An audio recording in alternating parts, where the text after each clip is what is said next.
Good morning friends, कैसे हो आप सभी को? नववर्ष की शुभकामनाएं आपको, आपके परिवार को।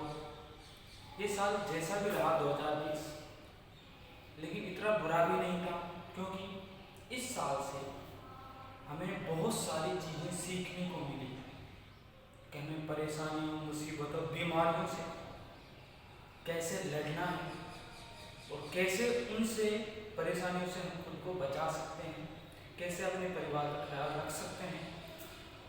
तो मेरी तरफ से आपको नववर्ष की शुभकामनाएं। तो कुछ डिसाइड करें अपने लिए इस साल कि हमें चाहे पढ़ना है। पढ़ने से मतलब ये नहीं है, ऑलवेज हमेशा ये नहीं होता कि आप सब्जेक्ट पढ़ें।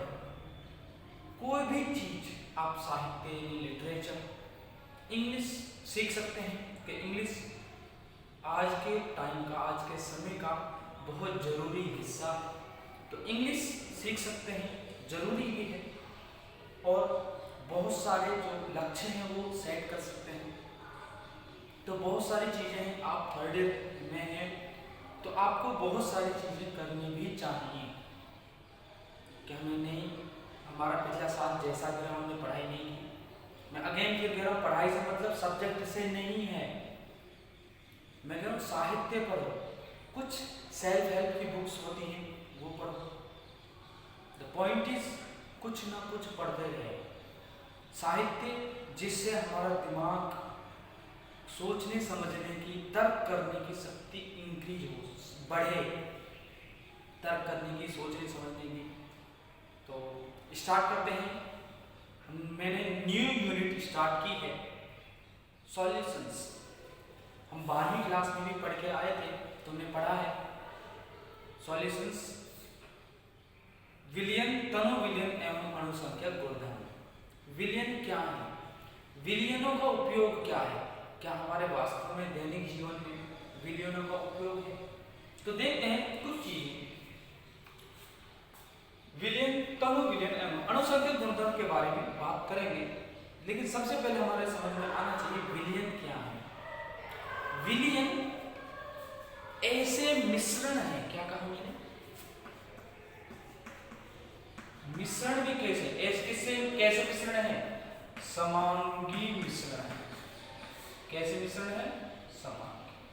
समांगी मिश्रण, यानी जिनमें दो या ऐसे विलयन या ऐसे मिश्रण जिसमें दो या दो से अधिक पदार्थों को मिलाया जाता है। और मिलाया भी कैसे जाता है? मिश्रण कैसा होना चाहिए? समांगी होना चाहिए, तो उसे कहते हैं विलयन। अब विलयन किस किस से मिलकर बना होता है? विलयन बना होता है जो अधिक मात्रा में उपस्थित हो उसे कहते हैं विलायक। जो कम मात्रा में उपस्थित है उन्हें कहते हैं विलयन। ज्यादातर विलयन का मतलब हम क्या जानते हैं? कोई द्रव होगा, जरूरी नहीं है। मैंने क्या कहा? हमारे समझ में ये आता है विलयन का मतलब क्या होता है? द्रव, यानी कोई द्रव अवस्था होती है, पानी जैसे मिला है, उसमें कुछ मिला दिया, जैसे नमक घोल दिया, वो क्या है? विलयन नहीं। विलयन वो नहीं है। विलयन किसी भी अवस्था में हो सकता है। विलयन ठोस अवस्था में होता है। जैसे एग्जाम्पल जैसे मिश्र धातुएं हैं, मिश्र धातुएं, अलॉयज है ना, वो किससे बनी? यानी ठोस के ठोस में मिलाने से। ठोस ही विलायक होता है और ठोस ही क्या होता है? विलय होता है। विलय क्या है? जो विलयन में कम मात्रा में उपस्थित हो। कम मात्रा से मतलब क्या है? कि अपेक्षाकृत तुलना की जाती है कि मान लो विलायक क्या है? 100 ग्राम है, मान लो 40 ग्राम है, 20 ग्राम है, ये क्या है? कम मात्रा है। 50 है, 60 है, ये क्या है? विलायक की ज्यादा मात्रा, विलय की कम मात्रा। यानी जिसकी कम मात्रा वो तो विलय है, जो ज्यादा मात्रा में है तो क्या है? विलायक। ग्राम से मत नापना, कभी भी ग्राम से मत नापना कि ये 100 ग्राम है। जैसे एग्जाम्पल दूंगा और समझ में आएगा, यूज भी पढ़ेंगे, अभी देखेंगे क्यों पढ़ते हैं। पहले हमारे ये दो चीजें समझना है। मान लो मैंने 100 ग्राम NaCl 100 ग्राम NaCl को 100 ग्राम H2O में मिलाया, या 100 ग्राम NaCl में 100 ग्राम H2O को मिलाया।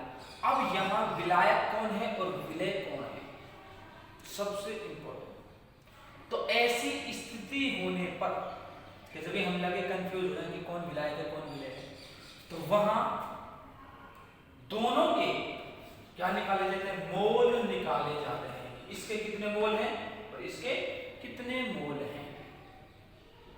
Next try to figure out the mole number of moles. ठीक है, यदि 100 ग्राम पानी है तो पानी का जो घनत्व है शुद्ध पानी का वो लगभग इतना माना जाता है 1.0 ग्राम पर ml, इतना माना जाता है, या इतना ही होता है अप्रोक्सीमेटली। ठीक है, शुद्ध वाटर का इतना माना जाता है।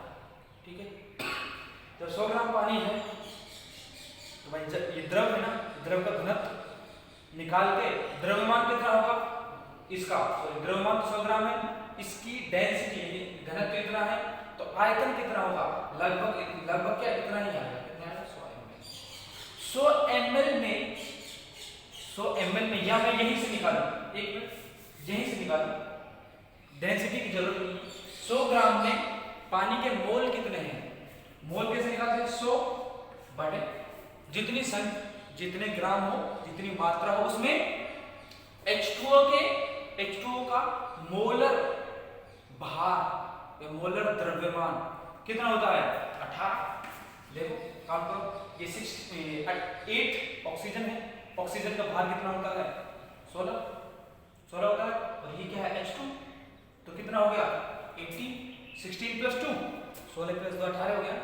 तो कितने मोल आए, कुछ भी आए ऐसा आएंगे 5.55 अप्रोक्सीमेटली, है ना। तो यहां क्या 100 ग्राम NaCl है, 100 ग्राम में अब NaCl का आणविक भार यानी अनुभार क्या है, ये H2O का अनुभार 18 था, इसका अनुभार क्या है अप्रोक्सीमेटली निकालो। देखो क्लोरीन का भार 35.5 होता है, 35.5। सोडियम का नंबर क्या है 11, लेकिन भार होता है 23। तो अप्रोक्सीमेटली कितना हो गया 58.5। अब जब 58.5 को डिवाइड करोगे तो यहाँ आप देख सकते हैं सीधा यहाँ 18 से डिवाइड हो रहा या 58 से डिवाइड हो रहा है, तो क्या आएगा 1 पॉइंट कुछ भी आ जाए। तो ये 1 है ये 5 है, तो विलायक कौन होगा, जल होगा। इसलिए ज्यादातर सिचुएशंस में आपने जल को विलायक देखा होगा, क्योंकि वाटर की कम मात्रा में ही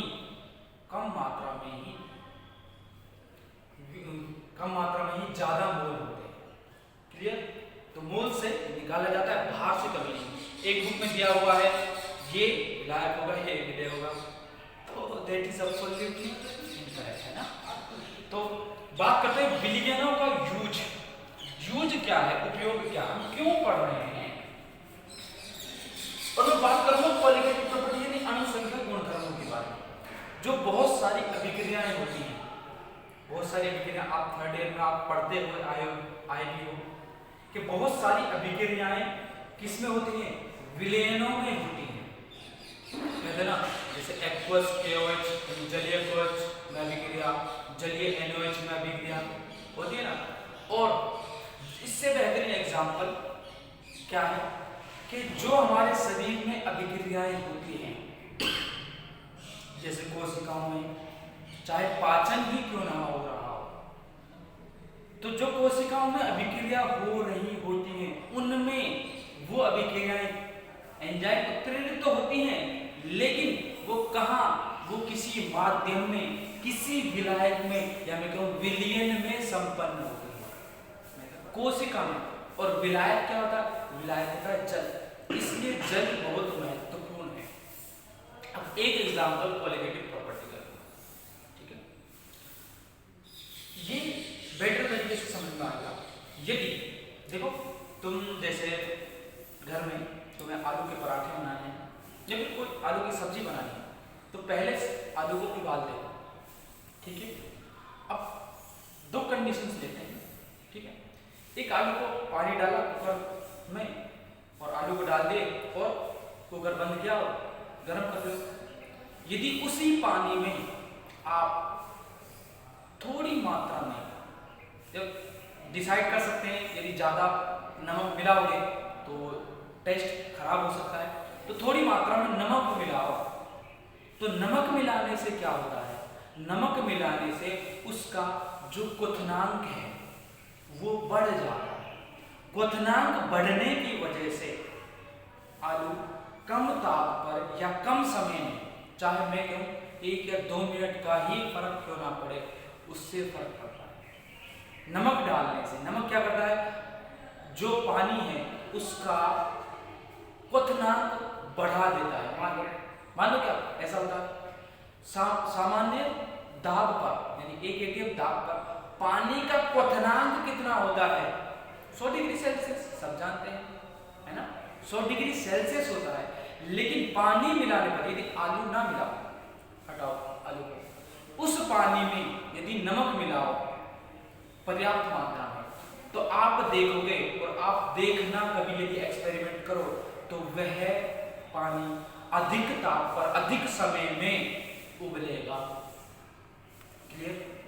अब करके देखना, इजी, बहुत आसान एक्सपेरिमेंट है। एक घर में जैसे कुकर वगैरह भगोनी होगी, उसमें पानी डाल के गर्म करके देखना। एक नॉर्मल टाइम पानी लेना, उसमें टाइम लगाना कितनी देर में भाप निकलना शुरू होते हैं, और फिर एक नमक वाला पानी लेना, उसमें गर्म होने में कितना भाप निकलने में कितना। लेकिन ध्यान रखना, आप एक बार ठंडा ले रहे हो ऐसा नहीं, दूसरी बार गर्म ले रहे हो नहीं, पानी ऐसा ही होना चाहिए, एक नमक मिला हुआ एक नमक नहीं मिला हुआ। तो आप देखेंगे कि उसका क्वथनांक यानी जो उबलने का तापमान बढ़ जाता है, वो क्या है, सॉल्यूशन यानी विलयनों का गुण है वो। क्लियर? ऐसे ही जो जैसे आपने आइसक्रीम खाई है, तो आइसक्रीम की जो थैली होती है जहाँ आइसक्रीम बेचते हैं, तो उसके चारों ओर बर्फ होती है, उनको ठंडा रखने के लिए। कभी देखना, यदि आपने गांव के लोग तो थोड़ा जानते हैं, तो उसमें बर्फ में नमक मिलाया जाता है। नमक क्यों मिलाया जाता है? क्योंकि नमक मिलाने से बर्फ है जो कम समय यानी अधिक समय तक बनी रहती है, अधिक समय में पिघलती है, यानी अधिक समय तक उन आइसक्रीमों को ठंडा रखती है। और विलेनों के आपने सोडा वाटर पिया, ये तो सबने पिया है, सोडा वाटर पिया, उसमें क्या होता है, यानी उसे सॉफ्ट ड्रिंक्स बोलते हैं, सॉफ्ट ड्रिंक होती है, उनमें क्या होती है, उनमें CO2 होती है। और आपने जब देखा होगा ना, वो जब आपको गिलास में भर के देते हैं जहाँ से आप खरीदते हो, तो उसमें से कुछ बबल्स यानी बुदबुदे से निकलते दिखाई देते हैं। वो क्या होती है, वो गैस होती है जो उसमें से क्या मिलाई गई थी, और वो वातावरण के संपर्क में धीरे धीरे बाहर आती है, वो यानी गैस मिलाई जाती है उसमें, इसमें सॉफ्ट ड्रिंक्स में। ठीक है, उसका स्वाद बनाए रखने के लिए आप जैसे कोल्ड ड्रिंक लाते हो, जैसे ड्यू है, बहुत सारी हैं, कोका कोला, पेप्सी वगैरह, इनमें सब में क्या मिलाई जाती है, इनमें गैसेस घोली जाती हैं उच्च दाब पर और निम्न ताप पर। पहले घोली जाती है, फिर उन्हें सील पैक कर देते हैं, फिर वो निकलती नहीं है। तो जैसे हिलाने के बाद यदि बोतल का सील पैक है, तो यदि उसको हिलाओ और फिर उस ढक्कन को खोलो, तो आपको एक फव्वारा निकलेगा उसमें से। वजह क्या है, उसमें गैसेस मिली हुई होती है, गैसें मिली हुई होती है। सब किस पर आधारित है, सब विलयनों के गुणों पर आधारित है। क्या है, विलयन के गुण हैं। ठीक है, बहुत सारी अभिक्रियाएं, यानी ज्यादातर अभिक्रियाएं कैसे विलयनों में यानी विलायकों में होती है। विलायक डालोगे, माध्यम डालोगे, अभिक्रिया होगी, अच्छी तरीके से होगी। हो सकता है कि बिना विलायक के अभिक्रिया हो जाए, लेकिन अच्छी तरीके से कैरी आउट करने के लिए विलायकों की हेल्प ली जाती है। क्लियर? विलायक क्लियर हो गए? पहले लिख लेना थोड़ा सा विलयन के बारे में, क्योंकि तुम्हें नोट्स बनाने की ज़्यादा जरूरी है ना, तो पहले थोड़ा सा लिखो। तनु विलयन बात करेंगे, विलयन के जैसे क्लासिफिकेशन पढ़ेंगे ना, वर्गीकरण, तो तनु विलयन के बारे में डिस्कशन करेंगे। तो हेडिंग डालना, हेडिंग का विलयन, हेडिंग डालना विलयन, विलयन का, विलयन की डेफिनेशन,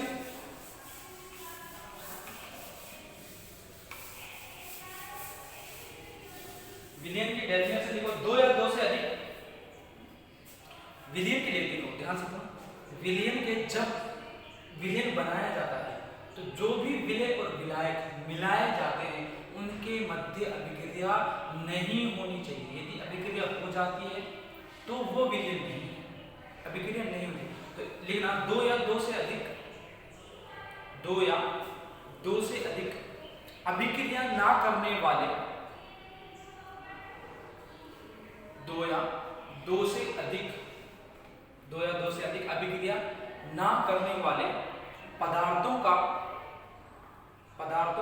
समांगी मिश्रण, पदार्थों का समांगी मिश्रण विलयन कहलाता है। समांगी मिश्रण, समांगी मिश्रण विलयन कहलाता है, विलयन कहलाता है। देखो विलयन को लिख लेना, विलयन, देखो विलयन में विलय की मात्रा निश्चित सीमा तक परिवर्तित है, यानी कम हो ज्यादा हो, कैसी है ना, कम ज्यादा से मतलब मान लो 100 ग्राम पानी में या 100 लीटर पानी में हम 1 किलो चीनी डालें या 10 किलो, यानी निश्चित सीमा तक उन्हें विलय की मात्रा को परिवर्तित किया जा सकता है। तो विलयन, देखो विलयन किस किस से मिलकर बना होता है, विलय प्लस विलायक, ठीक है। तो ये लिख लेना, ये लिख लेना, विलयन किस किस से, विलय प्लस विलायक से मिलकर बना होता है। एक पॉइंट डाल के लिखना, पॉइंट डाल के लिखना, विलयन के अवयवों, विलयन के अवयवों के संगठन को, विलयन के अवयवों के संगठन को निश्चित सीमा तक, विलयन के ये अवयव ही तो है, ये विलयन क्या है, विलयन के दो अवयव हैं, विलय और विलायक, ठीक है। विलायक एक ही होगा, विलय एक से ज्यादा हो सकते हैं। तो अवयव, तो विलयन के अवयवों के संगठन, विलयन के अवयवों के संगठन को निश्चित सीमा तक परिवर्तित किया जा सकता है, निश्चित सीमा तक परिवर्तित किया जा सकता है, निश्चित सीमा तक, ठीक है, निश्चित सीमा। अब मैंने एक वर्ड बोला था समांगी, इस समांगी का मतलब क्या है, देखो थोड़ा सा देखो, यहां देखो, ये समांगी देखने से पहले विलय और विलायक की डेफिनेशन देख लें, क्या बेटर रहेगा। पहले लिखो विलय, विलय डाल के डैश करके लिखो इसमें विलय, विलय क्या होता है, विलयन में उपस्थित, विलयन में उपस्थित वे पदार्थ जो कम मात्रा में पाए जाते हैं, विलयन में उपस्थित वे पदार्थ जो कम मात्रा में पाए जाते हैं। दूसरा लिखना विलायक, विलयन में उपस्थित वे पदार्थ या वह पदार्थ, वह लिखना, विलयन में उपस्थित वह पदार्थ जो अधिक मात्रा में उपस्थित हो, अधिक मात्रा में उपस्थित हो, ठीक है। अब बात करते हैं विलयन। अब समांगी का अर्थ समझते हैं, समांगी का मतलब क्या है। विलयन संगठन के आधार पर, यानी मिश्रण बनने के आधार पर, मिश्रण ही तो है विलयन, तो मिश्रण या विलयन बनने के आधार पर विलयनों को दो पार्ट्स में डिवाइड किया गया है, ठीक है। एक तो समांगी, समांगी, एक होता है विषमांगी। अब मैंने डेफिनेशन में समांगी ही लिखा है क्योंकि उसी का यूज है, ठीक है, विषमांगी का नहीं है। तो समांगी इसे कहते हैं होमोजीनियस, होमोजीनियस, इसे हेट्रोजीनियस।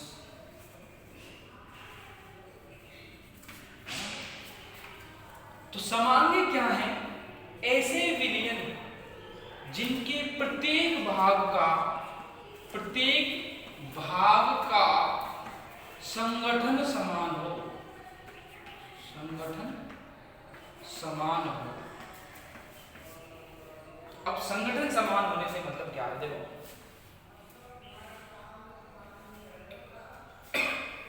इसमें मान लो पानी भरा हुआ है, ठीक है, ठीक है।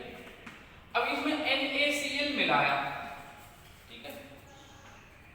अभी इस NaCl में देखो, इस बॉक्स में से ऐसे कॉलम लिए, कुछ हिस्से यानी इस भाग, ये 3 भाग लिए इस तरीके से। अब इन तीनों हिस्सों में देखा गया, इस विलयन के तीनों हिस्सों में चेक किया गया कि NaCl की मात्रा, मैं कह रहा हूं इन तीनों हिस्सों में, वो भी किसने, समान मात्रा में होने चाहिए। अब मान लो ये लोग 2 ml के, ये 3 ml का, नहीं, इन सैंपलों की, इस नमूनों की मात्रा समान होनी चाहिए। अब इसमें इन सैंपलों में देखा गया कि NaCl की मात्रा भी समान है।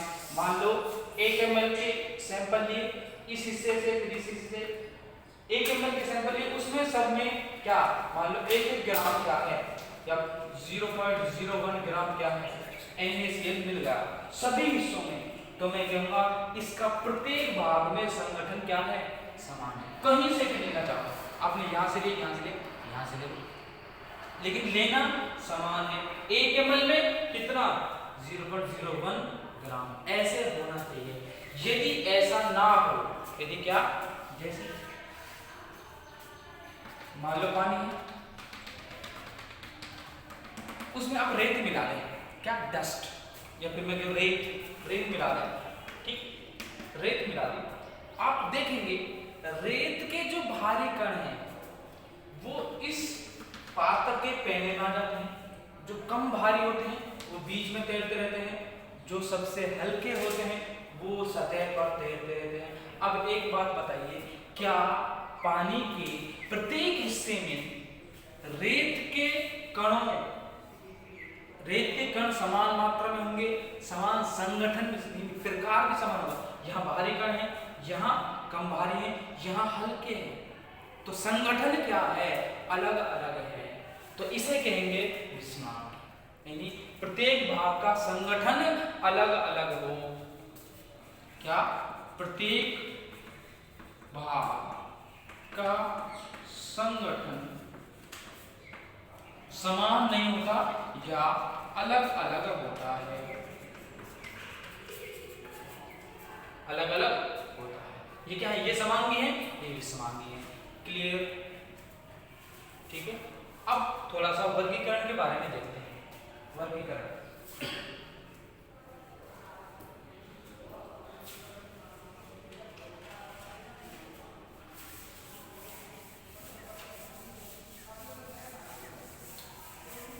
यानी किसी विलयन में या कोई विलयन कितने अवयवों से मिलकर बना है उसके आधार पर है।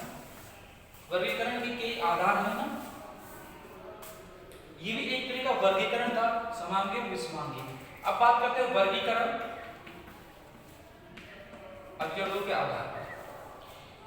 अब देखो विलयन में कम से कम कितने अवयव हो सकते हैं, 2।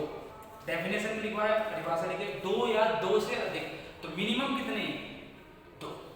तो 2 के लिए 2 जिसमें अवयव कितने हो, 2, उसे क्या कहा जाता है, ये क्या है, यहां अवयवों की संख्या, अवयवों की संख्या, और यहां विलयन का प्रकार, ठीक है। मान लो अवयव की संख्या क्या है, 2 है, तो इसे कहते हैं द्विअंगी विलयन, द्विअंगी विलयन, या इंग्लिश में कहते हैं बाइनरी सॉल्यूशन, ठीक है। यदि अवयवों की संख्या क्या हो, 3 हो, इसे कहते हैं त्रिअंगी। त्रिअंगी विलयन यानी बाइनरी एंड एक मिनट, त्रिअंगी को टर्नरी सॉल्यूशन। ठीक है। यदि अवयवों की संख्या 4 हो तो इसे कहते हैं चतुरअंगी विलयन, इंग्लिश में कहते हैं क्वाटरनरी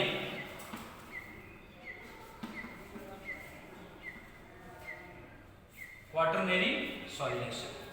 तो वर्गीकरण है, जब अवयव कितने हो, 2, यानी सिर्फ एक विलायक हो और दूसरा क्या हो, विलायक, एक विलेय हो दूसरा विलायक हो। जब 2 विलेय हो और एक विलायक, विलायक हमेशा एक ही होगा। देखो ध्यान से, विलायक की संख्या हमेशा एक ही होगी और उसके अलावा जो भी होगा, यानी संख्या क्या होगी, n-1 विलेयों की संख्या होगी। किसकी होगी, विलेयों की संख्या। सिर्फ विलायक कितना होगा, 1 होगा। क्या होगी, यदि n कुल अवयव हैं तो n-1 विलेय की संख्या होगी। ठीक है, ये सारणी बना लेना। ठीक है, वर्गीकरण के नीचे अवयवों की संख्या, इसमें 2, 3, 4, जिसमें 2 हो द्विअंगी, 3 हो त्रिअंगी, 4 हो चतुरअंगी। क्लियर? लिखो जल्दी से, लिखो, टेबल बनाओ।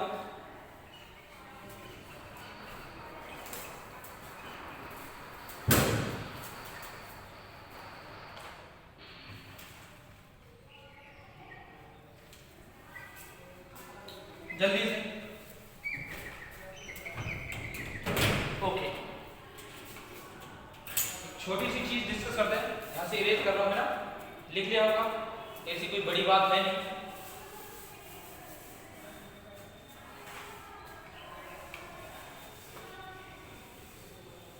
इरेज करो।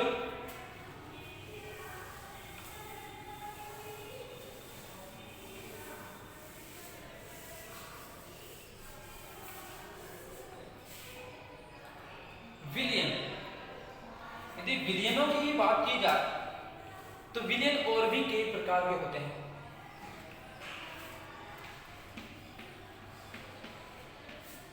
संतृप्त विलयन, क्या, ध्यान से देखना, इसे इंग्लिश में सैचुरेटेड सॉल्यूशंस, सैचुरेटेड। संतृप्त विलयन से मतलब क्या है, विलेय की अधिकतम मात्रा जिसे विलायक में घोला जा सके, विलेय की अधिकतम मात्रा जिसे विलायक में घोलने पर बने विलयन को, यानी एग्जाम्पल, तुम्हारे पास 2 लीटर पानी है एक जग में, आप उसमें चीनी घोल रहे हैं। ठीक, आप उसमें पहले 100 ग्राम चीनी डाली, फिर 200 ग्राम चीनी डाली, तो आप घोलते जा रहे हैं। आप एक सिचुएशन देखोगे, एक स्थिति देखोगे, उसके बाद चीनी मिलाने पर चीनी नहीं घुलती। क्या कहा मैंने, एक निश्चित मात्रा के बाद चीनी नहीं घुलती उस पानी में, वह निश्चित मात्रा ही क्या कहलाती है, यानी निश्चित मात्रा पर बने सॉल्यूशन को या बने विलयन को संतृप्त विलयन कहा जाता है। और ध्यान रखना, संतृप्त विलयन को जब डिफाइन करते हैं, परिभाषित करते हैं, तो निश्चित ताप कहना होता है। सपोज आपने कहा कि सर 2 लीटर पानी में 300 ग्राम चीनी घुल गई, यदि उसके बाद चीनी डालता हूं तो पानी में चीनी नहीं घुलती। मैंने कहा बेटा टेम्परेचर बढ़ा, उसका जो जग है ना, उसका टेम्परेचर बढ़ा, ताप। ठीक है, यदि टेम्परेचर बढ़ाओगे तो उसमें चीनी और घोली जा सकती है। तो याद रखना, संतृप्त विलयन को डिफाइन डिफाइन यानी संतृप्त विलयन जब भी परिभाषित करते हैं तो ताप निश्चित यानी निश्चित ताप पर विलयन में उपस्थित विलय की अधिकतम मात्रा जिसके पश्चात और विलय घोला नहीं जा सकता बना विलयन संतृप्त विलयन कहलाता। क्लियर?